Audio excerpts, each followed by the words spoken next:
been a while since I've done a stream on my own, so the software should be okay. I'm just bringing up the chats here just in case anyone wants to give some feedback. And if you really wanted to join, I can post the link in Patreon or Discord, because I'm using our Patreon platform that we got. So 1 second here. Where is invite guests, add a guest? So I'm going to put this in our Discord. So if anybody wants to join in Discord, they can join me. There we go. All right.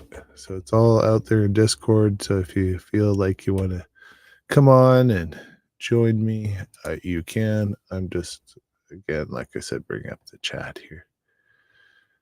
And hopefully everyone's having a good weekend. I was in Edmonton for a conference and visiting some friends, and so that was lovely.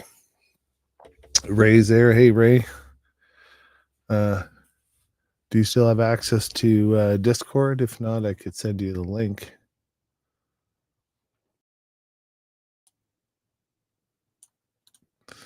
I'm going to copy this and go to friends.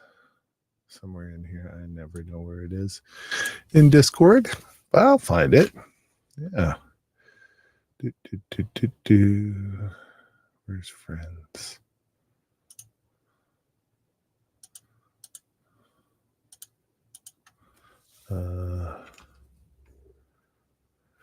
Raymond Mix. There it is.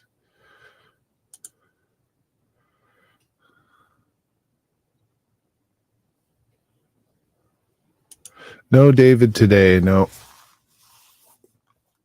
I'm not sure. I forgot. I got in late, so I didn't actually call him yesterday. And so here. Boom. There, I sent you a link, Ray, in Discord to direct to your username. If you want to join. You don't have to. But hopefully everyone's having a a good weekend and printing up a storm. I've got a little bit of news here and there. There's a new Bamboo Studio out, so if anyone has Bamboo Studio, feel free to download it and check it out. I just did that this morning before I got on. No new firmwares, but mine, I think, auto updates, so that's fine.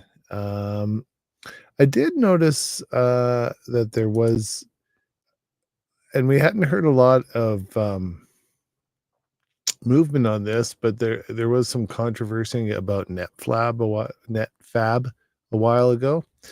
NetFab is made by Autodesk. It was used in 3D Builder, I believe, used NetFab, and I believe also that's what we use in Prusa Slicer to repair model. It'll run NetFab. But Autodesk has updated NetFab. And I will just see if I can share my screen here, and then we can actually screen, and then Autodesk share. There we go. There we go. So yeah, Autodesk has released a new version, the 2026 version. So for all those haters out there who thought NetFab was gone and whatnot, it is not gone. It is still kicking. The new version, like they use it to integrate into a lot of their products, but yeah, they have increased the ability for it to do a lot more complex things. They optimized it for nesting parts and whatnot. So Yeah, it's still around. It still can repair models like before, but there are a lot of printers out there that use NetFab in their processes. There's a whole list here. Formlabs, HP, ScanLabs, uh, Stratasys, a whole bunch of them utilize it in their workflows and whatnot. So I thought that was kind of interesting because I remember a couple weeks ago there was some controversy. There was some people talking about how NetFab was, you know, gone because you couldn't find it, got absorbed by Microsoft and all this stuff, which was not true. It's always been an Autodesk product, and it is getting some love. So it is not dead. The rumors of its death are greatly exaggerated, and you can still benefit from all the updates. I'm not sure how this, if the NetFab version that's in Prusa and some of the other slicers that repairs the models, I don't know how the integration goes, whether they can still pull from Autodesk to integrate in, or if it's closed source or something. So we'll have to find out a little more about that. Hopefully, in the next couple of weeks, we'll hear more about that. So, yeah. Anyway, just thought that's the one bit of news that I did find. And other than that, I think we recently got the rest of our conversion kits. A bunch of the staff where we work have either they have the Creality R, what is it? R1C or K1C, sorry, R1C, K1C, and they got their 2 conversion kits came in, and I guess the other 2 just finally came in. So hopefully they're having fun upgrading their printers so that they can use the CFS and do multicolor and whatnot. So yeah. Other than that, what are you guys up to? Ray, what are you up to this weekend? Doing anything interesting? I just did lots and lots of driving. I'll, um, sorry, just gonna. Yeah, did lots of driving. Didn't do much 3D printing. But yeah, it was a pretty good weekend. My daughter spent a bunch of time at the West End Mall. It's one of the bigger malls in the world. So she spent a lot of time there with her friend going around. So well, that was my weekend. And they don't seem to have any 3D printing shops in the mall. So I didn't spend a lot of time there. Ray's doing printer maintenance. Fun. I mean, we got to do that. My bamboo was telling me I need to lubricate my lead screws, so I'm gonna have to run it up and down. And I thought I just did that, but maybe it's been a while longer than I thought. So, I mean, that's a good topic to talk about. Is you know, a lot of us will just print, but it's good to go through, make sure all your belts are good, make sure if you have V wheels that um, the eccentric nut has not kind of wiggled loose, or the wear from the wheels has not, caused a little slack in your carriage and whatnot. So just go through, make sure everything's snug and tight. Um, so that you don't have any slop in your movement, and then you'll continue to have a really good prints moving forward. A lot of people don't think about that, especially if you don't print on a regular basis and whatnot. Like, you want to make sure you that's a good tip. So Ray Ray has a good tip. He has logbooks, and that's a great idea. You can get a little logbook and put when you put the last maintenance in, so you and printing hours and whatnot. So you can, especially if you do a lot of printing, so that you know that after so many hours you're doing, uh, you've done your maintenance on your printer to keep it up and whatnot. That's a great idea. Yeah. Do you have a logbook, one logbook with, multi columns, or do you have a logbook per printer, Ray? I'm gonna have to do that because I do not have a logbook, because then that's a great idea just to keep track, especially if you haven't printed in a while. It's a good idea. Book per printer. That's great. Yeah, go to the dollar store, get a small notebook, keep it by your printer. Um, that's the That's the way to go. Yeah, dollar store for sure, loony store. That is the way to go. It's a great tip, Ray. Yeah. Um, yeah, I don't have them myself, but yeah, I try to, before I go and do, if I know I'm going to do a big job, I do run some tests and make sure that I've uh, I've done the maintenance or checked the carriages and whatnot. But having a log, so that, because maybe you did it the last time you printed me and it's been a while and it's fine. But yeah, it's good idea. Any other tips? Because you do a lot of printing with between work and home. Your wife does a lot of big projects and whatnot, so it's probably a wise idea to do that. Does anyone else have any tips? Because that's a good one. Yeah, I'm gonna have to do that.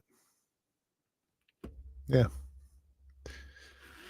Any word when your new spools are coming in, Ray?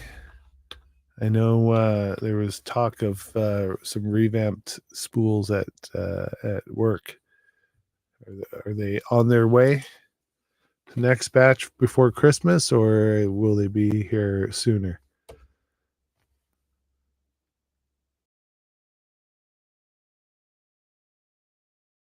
Yeah, that's a good point. The log, if you're having something that's going wrong with your printer. So if you're printing something and print fails and you log note it, and then you print again and it fails again, then you can start troubleshooting it, and you've got a good log of, it wasn't just a bad model or something. So that's a good point. Yeah, good point, Ray. I like that. Yeah. Um yeah, I hadn't heard from David today, so that's what, I should have touched base with him yesterday. He who kno it's springtime. He could be getting his trailer ready to go, and so it's possible that I just didn't coordinate with him. We Like I said, I was out of town, so filament should be here in a week or this week, but the new spools won't be here until next order. Oh, okay. All right. Well, I'm anxious to. I'm looking forward to seeing the new spool design and whatnot, and I'm assuming it will fit more printers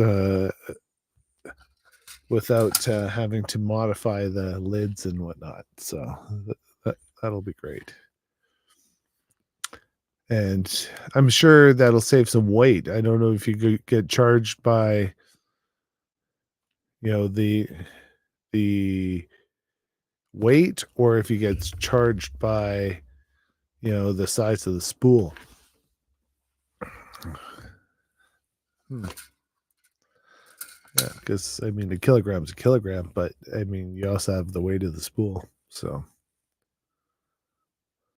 nice. Hey, Helge, how you doing? I put the link in Discord if anyone wants to join the stream. I'm here all by my lonesome today. So,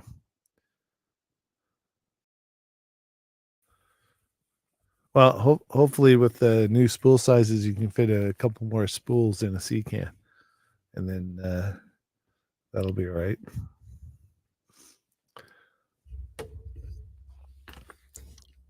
So, Hilge, do you have any printer tips? Ray had a good one, keeping a logbook with each printer so that you can track whether something has failed, or whether you've done the maintenance, where that sort of thing. Um, whether you've been printing ABS log, whether you've printed a lot of ABS in it versus anything else. So that I thought that was an excellent idea, um, and I think I'm going to have to implement that myself. What about you? Do you have any tips? Do you use a logbook?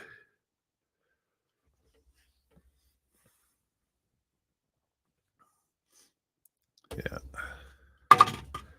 yeah. It'd be nice if to have a sea can of filament just sitting in my backyard, and I can grab it whenever I want. But that's why you order it so we can just get one or two.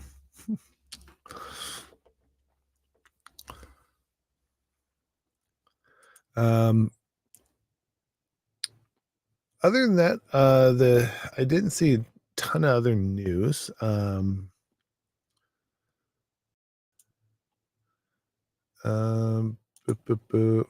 Where's my overlay? Just it's been a while since I've used this tool. There's a ticker. That's not what I'm looking for. That's not what I'm looking for. I thought we had a Patreon. Oh, here. All right. I just want to thank our patrons. Didn't do that earlier, but thanks everyone. Helge at the top of the list and everyone else. If you want to join us on Patreon, we are revamping it slightly, um, changing it so that we can get our free following members that are engaged with us on Patreon to come into our Discord. So we will have a free tier of Discord for chats and whatnot. And then we'll still have our private tier of Discord for everyone else that is on the paid tiers. And you could always go to www.3dmakeit.ca and check out all of our links there to all of the stuff and things. We have printer profiles up there and whatnot as well. So let's see if I can turn that off. Hey. Hill says, agreed. Print log's a good idea. Yeah, for sure. Otherwise, keep it cleaned and lubed, which is so true. I just got the notification on my X1 that I need to lube the lead screws. So um, some of the newer printers are pretty good about reminding you about maintenance, but a logbook like Ray has for his printers is a great idea to make sure that you stay on top of the maintenance and whatnot and keep your printer running smoothly. We That's probably the biggest thing. We have like probably close to 300 printers right now out um, in the schools where we work, and I think the biggest thing that people have is like the teachers go through a cycle in their classroom, right? Where they're teaching math, they're teaching this and that. So they're not always 3D printing, but a lot they have some curriculum that they have incorporated 3D printing in. And when they've incorporated it in, they only use it, let's say, twice a year. And so in that time frame since the last time they used it, they often forget uh how to level the printer, or maybe some kids have gone through the room and oh, this is cool, and started playing with stuff. And the biggest thing is they don't do the walkthrough of the maintenance. Not some of them do, but not all of them. So they need to sometimes we've got to bring them back and replace parts and whatnot. So it's a good idea. I think that that's the best thing to do is have some sort of logbook so you know what's going on. What does Ray say here? Clean. You're funny. Everything always ends up in the bottom of my printers. You know what? You're right. I do. I don't have a ton in the bottom of the printers, but there are.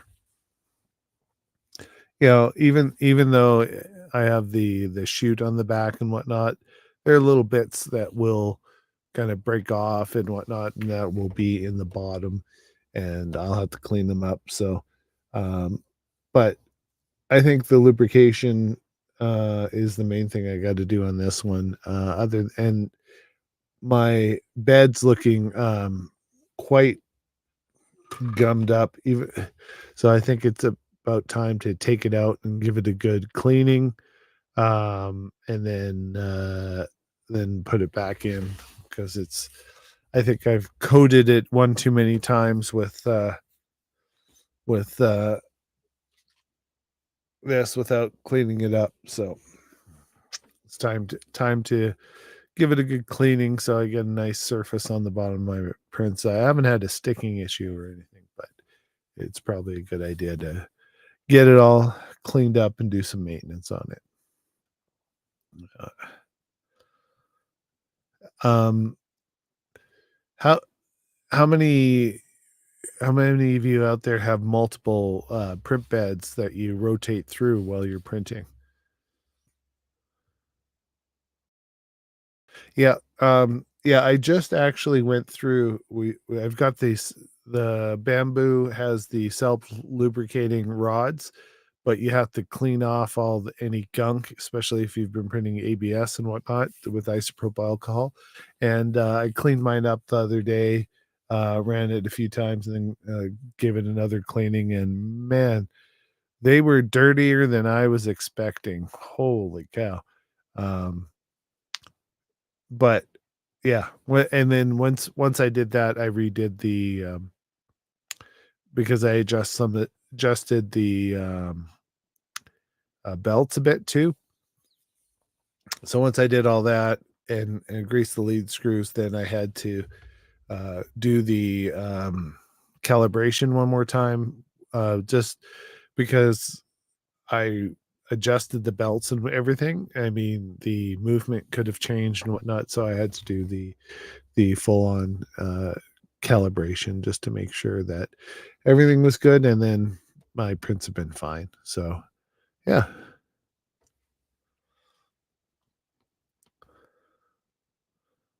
Yeah, so that's just what Raymond was saying. Remember to white grease is not what you want to put on your lead screws and rods.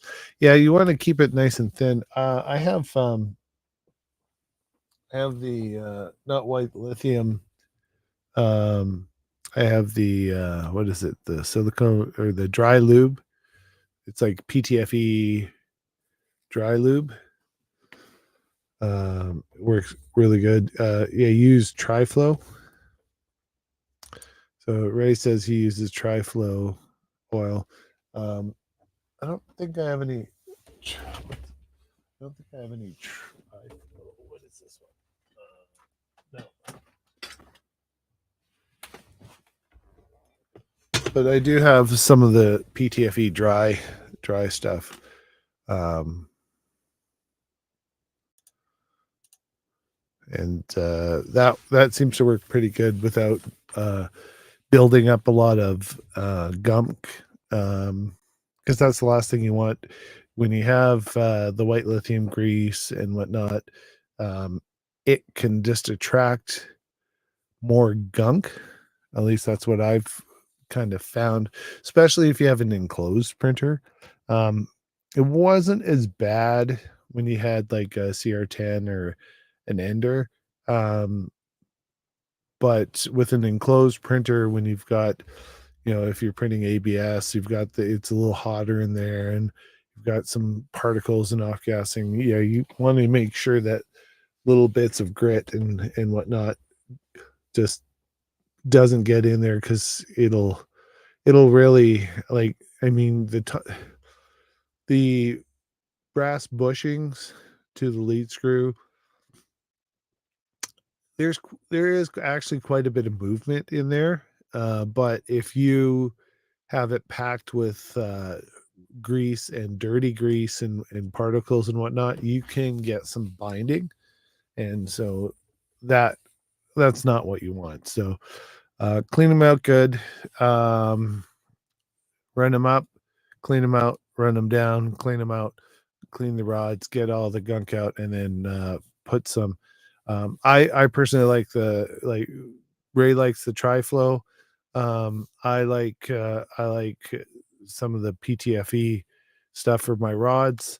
So I mean, get the stuff that works for you, and then you'll have good maintenance. That's that's probably one of the biggest thing you can do is just maintain. It's like with anything. If you have a table saw, don't just keep using it, blow it out. Get all the buildup out because you want the airflow around your motor and whatnot. So that sort of thing.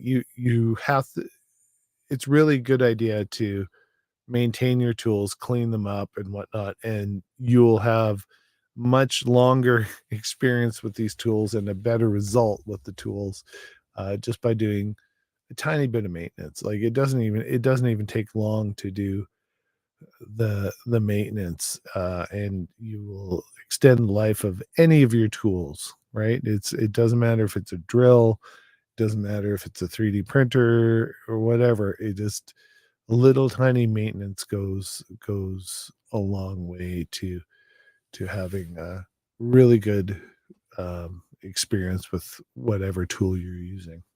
Doesn't have to be a 3D printer. It could be in CNC, and that's another one. My CNC, it has lead screws as the drive, not ball screws, and it they most people have modded them and put some plexi on the side because the lead screws are exposed towards the bed side, whereas I would have took the C channel and flipped it so that the lead screws are on the outside so that they would get less dust accumulating in them. But what are you going to do? So it's one of those things you want to try to minimize any contaminants that could get into your lead screws and whatnot to keep the accuracy of whatever tool you have and whatnot. So good good tip. um I don't have a ton of other things to talk about. Ray, any new products that we should be aware of coming out? Um any accessories or anything? A lot of us have bamboo, a lot of us has creality. Um, anything that stands out in your mind that's might you might have seen coming out? Um, I looked through a bunch of the typical spots. I look for news articles, and I didn't see a ton. The Net Fab was one, but there wasn't anything that was really um, standing out for me. There's an update to mainsail. Bamboo has a couple updates, but there was a merger. Um, what was it? Let me see if I can find it here. Oh, the metal printing company. Where is it? Yeah.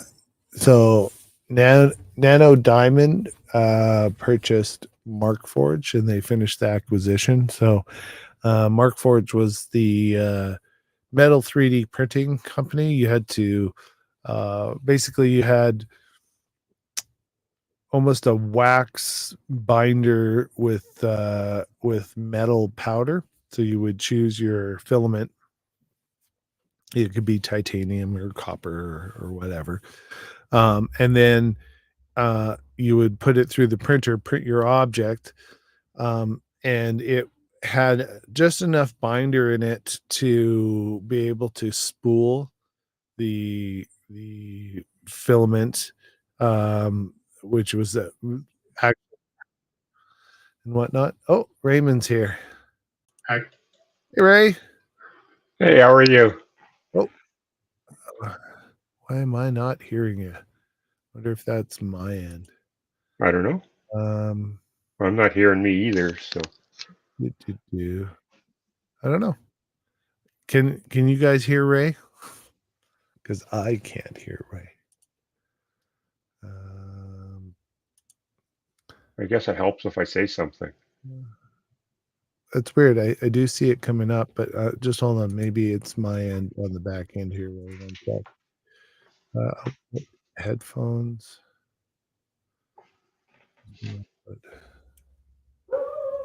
Oh, try talking again, Ray. Hello? Can you hear me?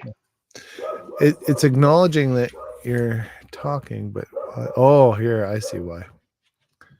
How about that? No. Hello? No. Why is it not? I just, for some reason, I can't hear you. Hmm. Can you hear me, Ray? I can hear you just fine. Okay. Yeah. All right. It's definitely my back end here. Let's see if I can figure out here. Try talking now. Hello? Oh, I can hear you. Yay! I just had it on I had my audio on the wrong output. It was going to my virtual output, so Ah, there we go. I couldn't hear you, but now I can hear you loud and clear. Perfect. So, how are things? Oh, not bad. Busy. Season's coming up, right? For all sorts of sales for the wife and stuff. Yeah. I bet you she's like ramping up all of her knickknacks and products that she has to get out for her sales. Yeah, she is. We're doing a bunch of different things this year, so we have to redesign stuff and that kind of stuff this week. So Nice. So, what are they mostly like? Kind of farmers market type things, or what kind of we try and things? stay away from the farmers market and garage sale type things because we find that people want a deal, Oh right? yeah. You'll That's fair list enough. something for $10, they only want to pay 5. Yep, yeah, that's fair. And for new products, it's not really where you want to be. So we do a lot of community markets, Nice. just because there's other people there. Scentsy will be there, other manufacturers of products and stuff like that. So at least you have a Right. fair chance of selling your product at your proper price that you set it out at. Nice. So is that at like the BMO or stuff places like that, or is that other locations in around Calgary? It's usually other locations around Calgary. The BMO, it's pretty expensive to have a table in there for the weekend. Like Right. we have Comic Con here this weekend, Oh yeah, and the that's true. table's really expensive to be in there for sure. But Yeah. it's also 4 days, and you have to have quite the inventory. Yeah, that's true. That's true. It's one thing to have a maybe a day or two of a show or a day and a half, but yeah, 4 days that'd be a lot of inventory. Exactly. Yeah. Our one of the big ones that we usually do is the Dragon Boat Festival. Oh yeah, yeah, Yeah, and that's a 2 day one as well, and we do quite well at that one. nice, nice. Yeah, Yeah, yeah. I don't know if they have like our Dragon Boat Festival. I don't know that they have any booths. Like their big thing on the Dragon Boat is all the food trucks. Yeah. Yeah, we only have, I think, with ours, probably about 5 or 6 different food trucks, but there's 50 vendors there. Oh wow. See, and we're probably the opposites. We have probably 50 food trucks. Yeah, I don't think we have any vendors. So yeah. There's always a little entertainment and stuff. It's kind of similar to kind of Canada Day where they have a lot of stuff going on. So Yeah, there's lots of stuff going on with this one as well. nice. Where's that one held? Is that one held near in Glenmore or It is. Yeah, it's yeah, Glenmore Park right at the reservoir. yeah, yeah. I kind of figured that's a good spot for it. It's a nice Yeah. area. Yeah, nice. Anything else new with your printers? And have you, or it's just like you said, maintenance and whatnot? Yeah, it's mostly maintenance and stuff right now. It's I have a couple of days to do it. I schedule it in regardless Yeah, because we do so much printing that if I don't, I could need the printers for something specific. I have to get out right away, yeah, yeah, yeah, and then something goes down, and yeah, that's something we can't afford. So I always yeah. schedule. It, it, it's not once a week or once a month. It goes by the hours of the machine. That's usually Right, how we right. do it. So And about every that's where the logbooks come in handy. exactly. So for us, about every 400 hours is when I start to look at doing maintenance. It usually ends up being about 450, 500 hours sometimes by the Right. time I get to it. Nice. Nice. Yeah. Yeah. And I've mainly been using my one printer for the most part. It's just I don't print tons, but when I do have a project, it's really nice to know that you can rely on your printer, right? So Exactly. so so Yeah. having the maintenance done and whatnot, and all of a sudden, like you need to print something, and then it's like, oh no, Yeah. that's no fun, no fun at all. I'm moving the whole operation that's upstairs behind me right now. It's in the spare room. It's all going down to the basement to the office downstairs. Oh, okay, so you're kind of replanning it out just to figure Yeah, out exactly. how you want, the filament feeds and the printer orders organized and whatnot. Exactly. Yeah. And there's also 2 breakers in that office as well. So So I you can so you run don't up to have to eight. worry about power. Exactly. I can run up to 8 breakers at a time. And if I need more, right across the hallway from the office is where the breaker panel is. So I can always Oh, add more if I need to. there you go. Yeah, I have a couple different circuits in here specifically so that I know I can run all my printers at the same time and I don't have to Yeah. really worry. So yeah. Yeah, exactly. I mean, And my that's panel is literally right there. I don't know what breakers I share upstairs in the bedroom up here. It could be all the bedrooms for all I know. Well, it depends on when your house was built. My biggest beef is I was doing some renos and the plugs and the lights are on the same circuit, which you're not allowed to do nowadays. Yeah. But that's how they did it in the 70s, right? You run one circuit, and as long as you Yeah. don't exceed your whatever, it's fine. But nowadays, no, no, no, you can't do that because they want you to have either an arc fault or they want you to have some sort of other breaker for safety so that it triggers more quickly if there's some sort of short and whatnot. Yeah, So exactly. you can't have lighting on that circuit because it'll actually trigger it. So yeah, Especially yeah, nowadays with the new LED light bulbs, right? right. Yeah. Yeah, Well, I mean, their draw is less, but they are prone to noise, right? exactly. Yeah, Yeah.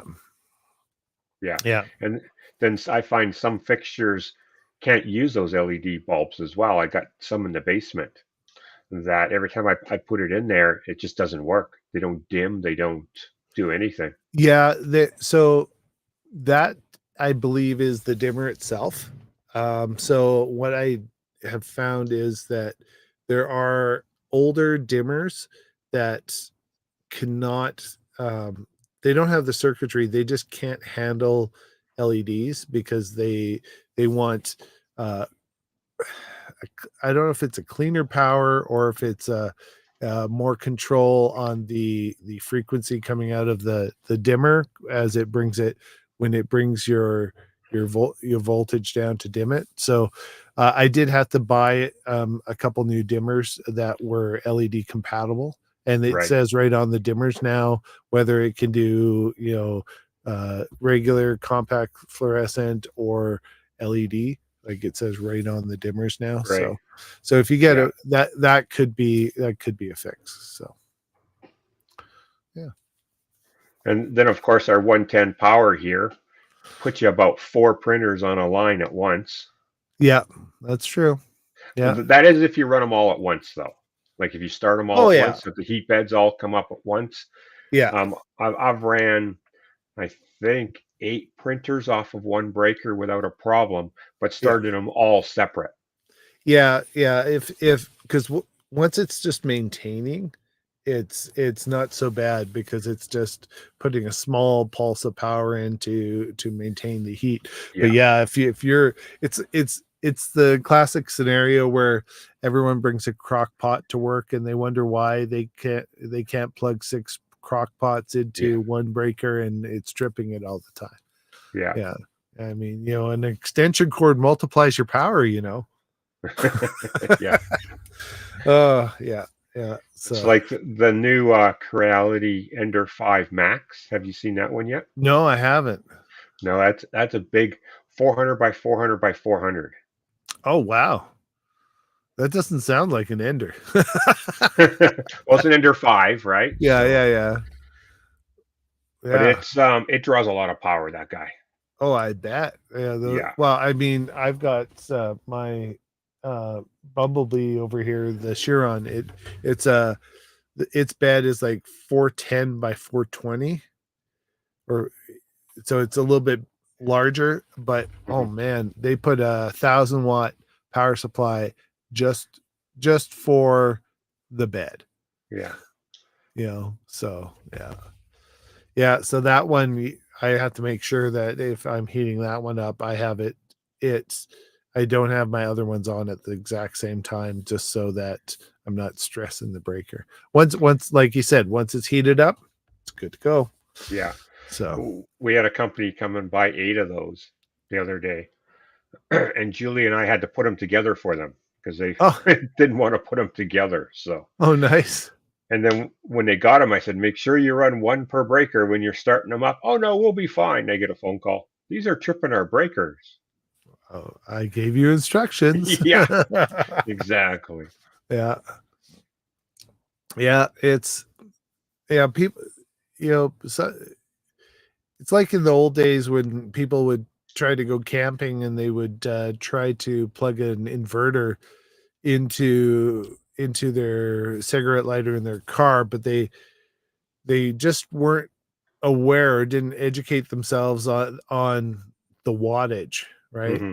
That a 75-watt inverter is not going to power your 1,500-watt microwave. Yeah, exactly. It's not going to work. You're probably going to melt that inverter in about 2 seconds. Yeah, Yeah. Yeah, no, you have to understand the product you're using and not just assume that it's just going to work, right? You've got to understand the environment you're placing it in and whatnot as well. It's not just exactly. Bigger's not always better. nope, no, it isn't. And for the most part, yeah, I mean, when I first my that was my second printer, right? And I thought, oh, I need a big printer. I need a big printer. Honestly, I've printed 2 things that I needed in a single piece. Yeah, The rest of the time, I'm printing like an ender size is more than adequate for I would say about 95% of my prints, right? I Maybe find even more. I use the K1 Max more at the 300 by 300 size. I have a Voron 350, Yep. I think it hasn't been used in the last year and a half. Oh, wow. Yeah. Yeah. I'm that's the other one, the CR10 behind me, Yeah, the V2. That one I used tons. But again, I still don't think, I think I only used it when I exceeded the Ender print bread just slightly. It, like the whatever the print job was, it was just, maybe I could tweak it by turning it diagonal and yeah, maybe or whatever. And then I was like, oh no, I'll just put it on there. And away it goes. And it's reliable and I know it's going to work. Right. So, yeah, exactly. yeah. Yeah. Yeah. We have the K1 Max at work, and I hadn't used it, and then I just started using it, and it's just as easy to use as the Bamboo. Yeah, It's for sure. very, very reliable. It's nice and quick. Yeah, I don't really have any qualms with it at all. I think if you're choosing between that and a Bamboo, I don't think you're going to go wrong with either choice, really. they're No, they're for both sure. they're both reliable. They both, it just comes down to either brand preference at that point, Yeah, or or whatever. Like maybe like the look of a printer over another one at that point. I'm Aesthetics. I'm going to put the upgrade kit into that one tomorrow. Oh yeah, you're doing the upgrade. Nice. Yeah, Do you have a CMS for I it, do. or Yeah, yeah? yeah. Now, okay, so you're the one to ask because I've never done the upgrade kit. So, uh, the nozzle changes, is that right, with the unit too, Um, or on, or on not? mine, it will, because you have to have the unicorn nozzle in it. Okay, And the way the extruder sits on top, because they give you a new extruder, the right. way it sits on top, the hole's a little bit smaller, Okay, so the unicorn nozzle fits right up inside of there. okay. So if you So don't have a so unicorn the nozzle, then it's not going to fit. so the previous nozzle, compared to the unicorn nozzle, is it just like it switches easier? What would you say is the kind of the difference between the old nozzle and the unicorn nozzle? The old nozzle, there used to be a piece of PTFE tube between your extruder and the nozzle itself. Oh, okay. So what they did was they were having problems with that. So they did away with that and came out with the unicorn. So now the nozzle's longer and it goes straight up right inside to in the extruder. So you don't have to have that piece of PTFE tube there. Okay. And then now it incorporates a cutter, similar to what Bamboo does. So it must just cut just at the top of the Right. Yeah. nozzle there. Yeah. It slices it off so that the tube where the warm area is and everything, it's sliced there, and you're just pulling raw filament back. Exactly. Yeah. Yeah. Nice. Yeah. That was, when you think about it, that is a very simple solution to because before, if you're using an MMU or the raging, was the raging carrot, what The was it Rage called? Rabbit. Yeah, the raging rabbit. um you would have the little plastic nub that you're pulling out of the the nozzle as you're pulling it Right. back, which is, depending on how quickly you pull it back and whatnot, can be uh, the same diameter or close to as the interior of the PTFE tube that you're Yeah. pulling it back. So it could break off in there, it could jam and whatnot. So that was a nice, elegant solution. Just don't even worry about it. Cut it. Exactly. Yeah. Right? Yeah. Yeah. We need more stuff like that. Did you take a look at the new Bontex new solution that they had? Yeah, I did. Derek's gonna contact them so we can work on the prototype with them. Yeah. Yeah. I who was it? Was it what's his name? Canadian maker, what is it? It Hmm. used to be uh only Benchies or whatever. Anyway, he uh he showed off at one of the maker or the 3D printing booths. They actually had a Voron Zero with that Yes, kit I on saw it. that. And I mean, when you think about that, uh, I mean, you can really put it on almost anything. Yes, The way with that design works, and and the filaments there, the hot zone gets detached with the cold zone, and then you just repick it up and heat it up, and away you go. And I think they're still working on. I think they said the the heat up time is relatively quick, yeah, uh, and whatnot, but like that for it lowers your footprint of the tool changer, right? Like, because your tool changer, you've got all your tools at the back, so you need a larger footprint. And this one, I mean, it was fitting on a Voron on it. Zero, Yeah, right? So your footprint is tiny. Like the footprint is like maybe the width of my finger is yeah. kind of the footprint, maybe a little bit wider. So and then all your weight is the same amount because it's in the carriage. So that was pretty slick. That was And you pretty can have slick. as many as you want too. Yeah, it's just basically you program into Clipper how many the locations. I guess you got to do the locations of the pickup Yeah, and how many you want, and yeah, it's basically unlimited. And at that point it doesn't matter the material either. You don't have to worry about um the purge so much. right. And so you're not going to have the poop waste, so to speak. Yeah, Uh so yeah, I thought that's a really innovative solution that they came up with. I'm hoping that it matures enough between now and November when they want to launch it, um, that we can really have a good understanding of how it works and whatnot, and they get some out into the community to help kind of um, refine the Clipper side of it, right? Because I'm sure there'll be some innovative plugins that someone writes so to help speed up the implementation on a Clipper project. Yeah, yeah. I think it's going to be a really good project for sure. yeah, yeah. Well, keep us informed if you get. I mean, on what you can tell us, because Exactly. you Yeah, probably have to do some NDAs or whatever, and you wouldn't be able to publicly disclose anything. So, but I yeah, I think that'll be pretty slick. Yeah. yeah. I'm Have you looking seen forward to it. Have you seen any other kind of that was probably the biggest innovation I've seen in a while uh, in the 3D printing space. Besides, probably the AMS previously, it was the big change, right? Right. When Bamboo came out. Um, have you seen anything else that has caught your eye or anything lately?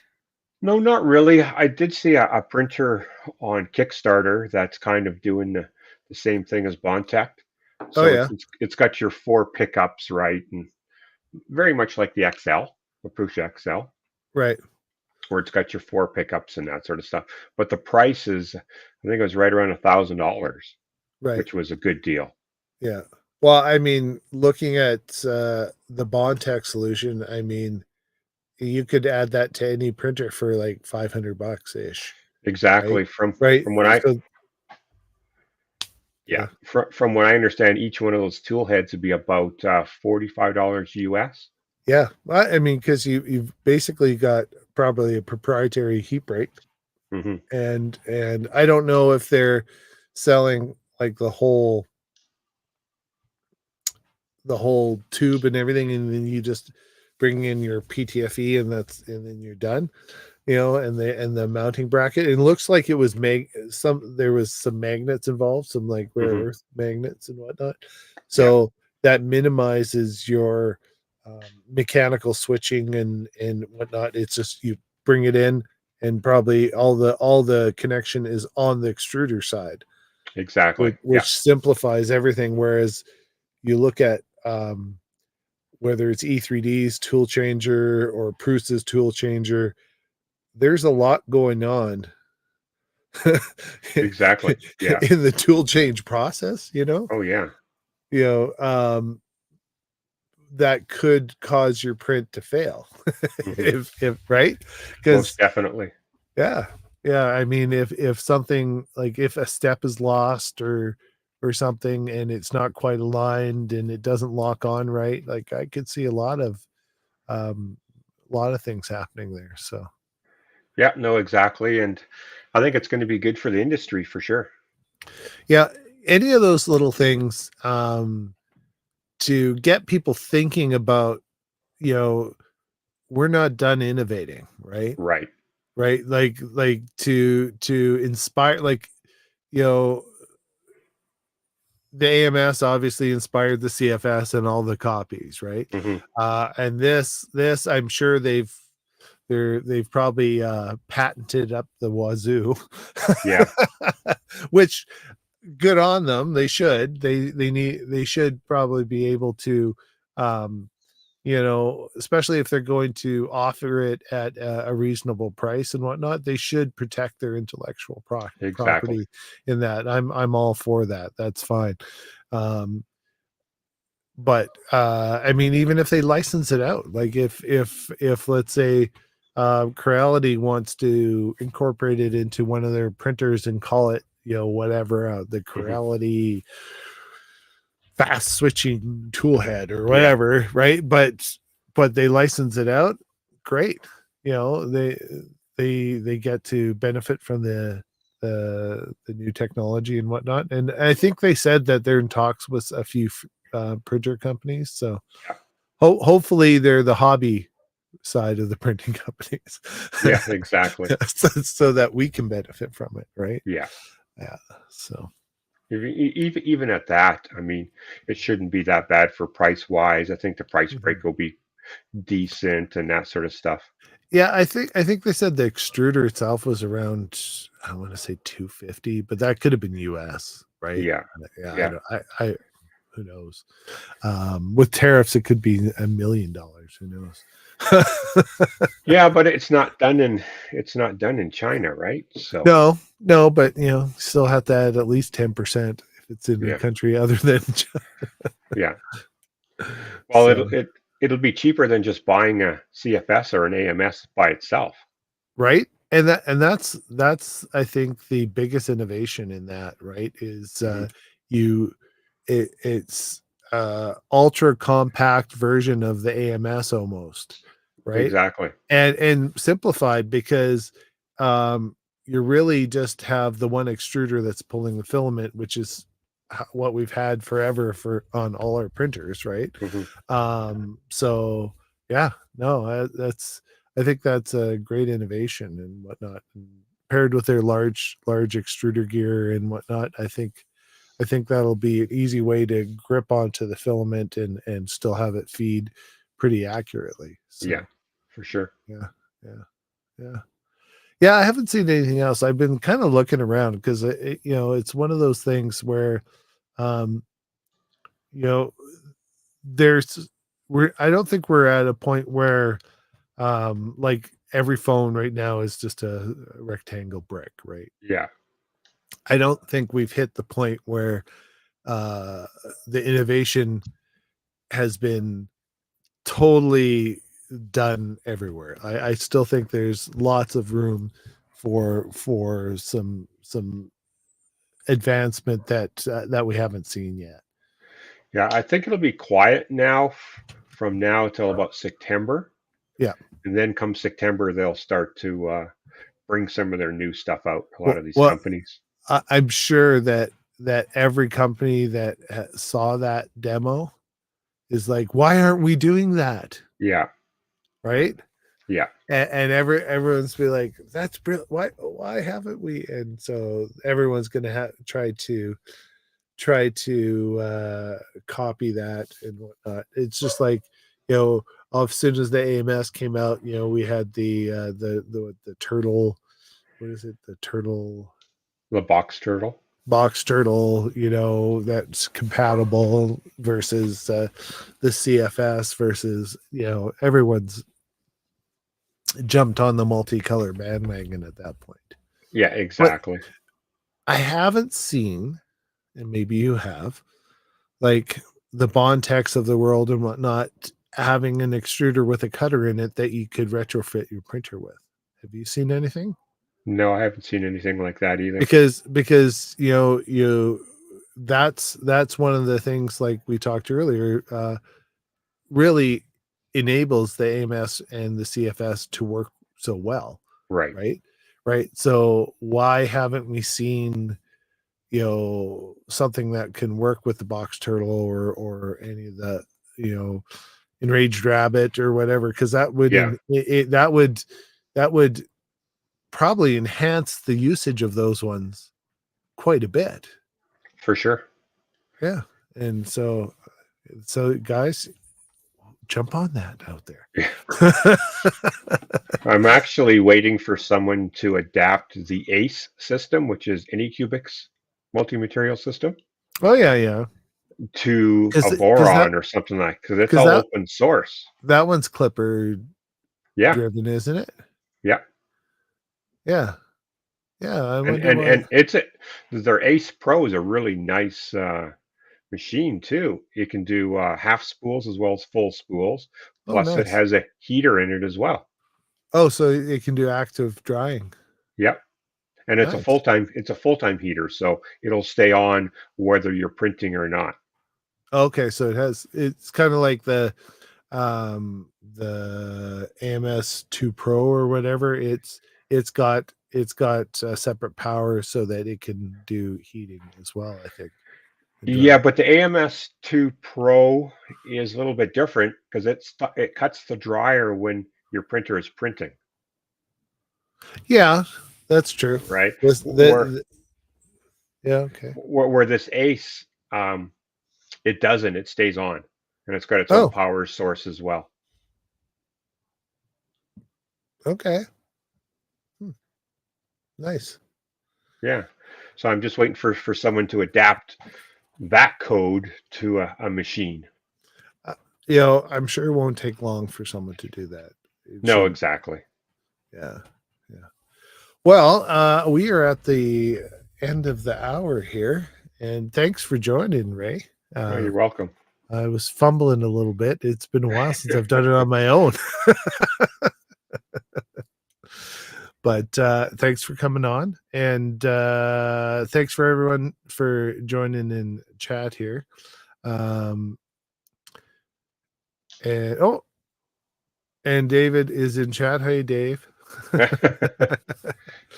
So thanks again, Ray, for Yeah, dropping you're by, welcome. and I'm just gonna hit end stream here. See you later, everybody. See you later.